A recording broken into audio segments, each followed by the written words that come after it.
आज की वीडियो शुरू करने से पहले पंजाबी की एक कहावत जो है वो मेरे जहन में आ रही है कि डिग्गा खोती तो गुस्सा कमें हारते। ए जनाब, अब क्योंकि इल्ज़ाम लगाया जा रहा है अमेरिका की तरफ से रूस और चाइना के ऊपर बारहा कोशिश की जा रही है। तो आज से एक माह कबल ये जंग जो है वो शुरू होती है।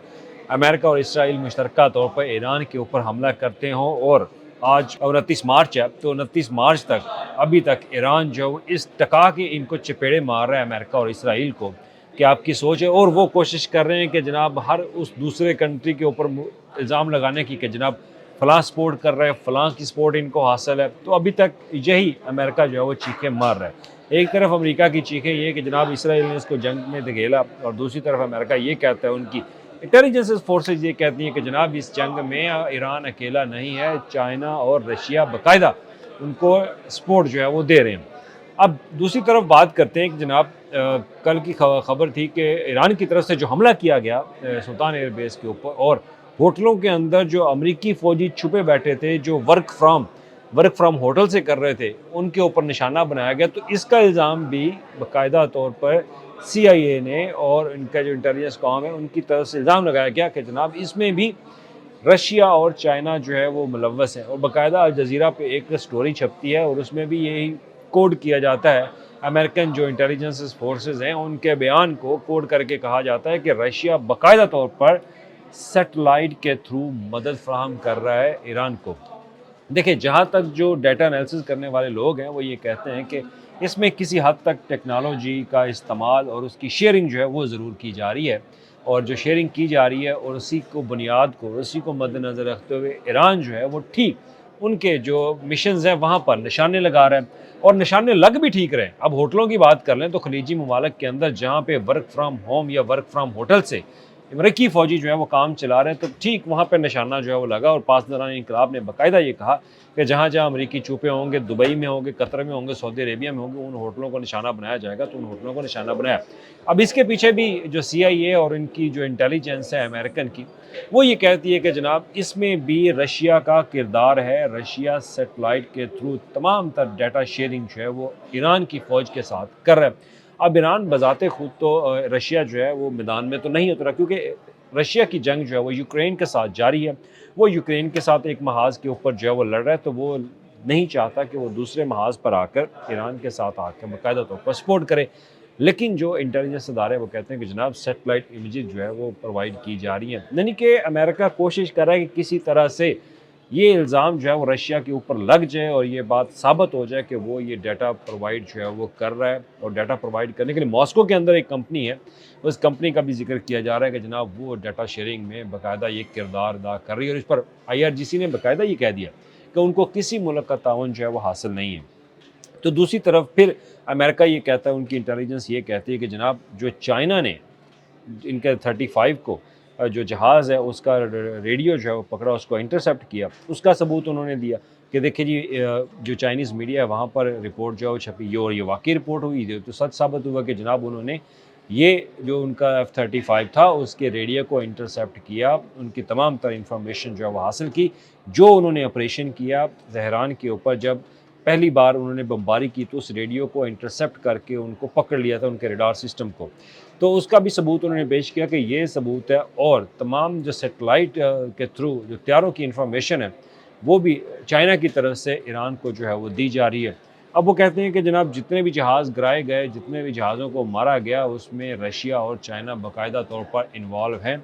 और वो जो चौधरी साहब हैं अमेरिका, वो कहते हैं कि जनाब रशिया और चाइना जो है बाकायदा इस मामले पर सपोर्ट कर रहा है ईरान की, कि ईरान को जितनी भी इंफॉर्मेशन दी जा रही है वो इंटीग्रेटेड सिस्टम के थ्रू दी जा रही है और उनका दिफाई निज़ाम जो है मज़ीद पहले से ज़्यादा मजबूत है।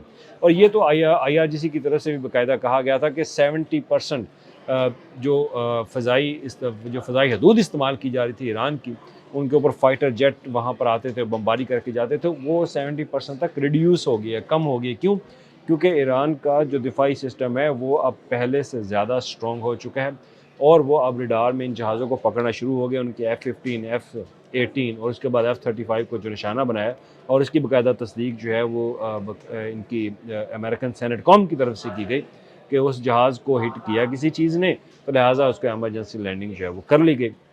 तो किसी तरह से कोशिश जो है वो अब की जा रही है कि प्रेशराइज़ किया जा रहा है कि रशिया और चाइना के ऊपर कि ये इस सिस्टम में इन्वॉल्व देखें, एक सिंपल सी बात है जो प्रॉक्सी वॉरफेयर थ्योरी है ना, वो प्रॉक्सी वॉरफेयर थ्योरी ये कहती है कि किसी भी जगह में अगर जंग हो रही हो तो वहाँ पे बज़ाते खुद आप मत जाएँ, लेकिन बैक सपोर्ट जो है वो उनको लाज़मी रखें। इस पे तो ज़रूरी है। अब अफ़गानिस्तान के अंदर जैसे भारत जो है वो सपोर्ट कर रहा है उनको, ये प्रॉक्सी वॉरफेयर खेल रहा है।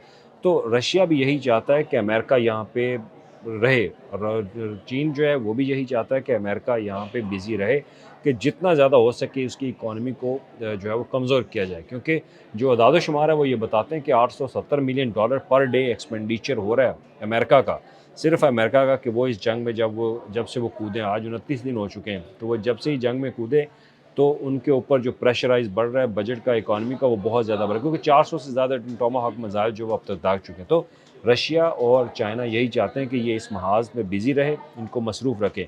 रशिया उधर से यूक्रेन के ऊपर मसरूफ़ है, वो अपने सारे अखराजात यहाँ से निकाल रहा है, क्योंकि रशिया ने $55 अरब तक उनके वो इससे फ़ायदा हासिल कर रहे हैं, जो ये अपना हरमज़ जो है वो रुका हुआ है और अमेरिका जो है ईरान के साथ जंग लड़ रहा है। तो ये बाकायदा उनके आर्टिकल की एक स्टोरी थी कि रशिया ने 3-4 सालों में वो कमाई हासिल कर ली है जो उसने यूक्रेन के साथ जंग लड़ी।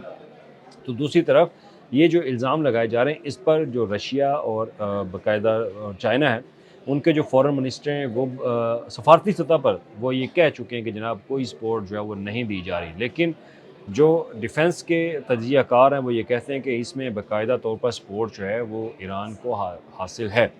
ईरान को हासिल है सैटेलाइट के थ्रू और इंफॉर्मेशन शेयरिंग के हवाले से इंटीग्रेटेड सिस्टम के थ्रू ये इंफॉर्मेशन उनको साथ जो है वो शेयर की जा रही, क्योंकि एग्जैक्ट जो पॉइंट के ऊपर निशानेबाजी की जा रही है वो ईरान की तरफ से इस हद तक की जा रही है कि वो एग्जैक्ट निशाने पर लगना शुरू हो चुके हैं। उनकी रिफाइनरीज होगी, उनके जो बेसिस हैं, फौजी अड्डे हो गए, अमेरिकन जिन होटल्स में ठहरे हैं वहाँ पर हमले हो रहे हैं। लेकिन अमेरिकन इस बात को साबित करने की कोशिश करें, किसी तरह से साबित हो जाए कि जनाब ये अब ईरान के साथ जो है वो रशिया और चाइना जो है वो सपोर्ट करें, ताकि इनके ऊपर मज़ीद सख्त पाबंदियाँ आयद की जाएँ।